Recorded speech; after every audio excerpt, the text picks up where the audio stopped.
Hi! In front of me is Nokia 225 4G, and today I would like to show you how you can set up an alarm clock on this device.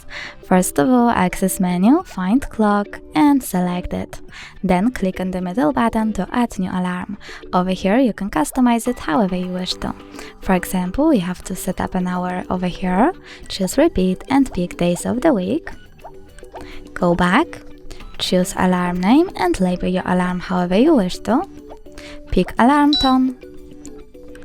And even choose how many minutes your snooze will take. Over here, if you want to save your alarm, click on the middle button, and as you can see, mine was successfully added.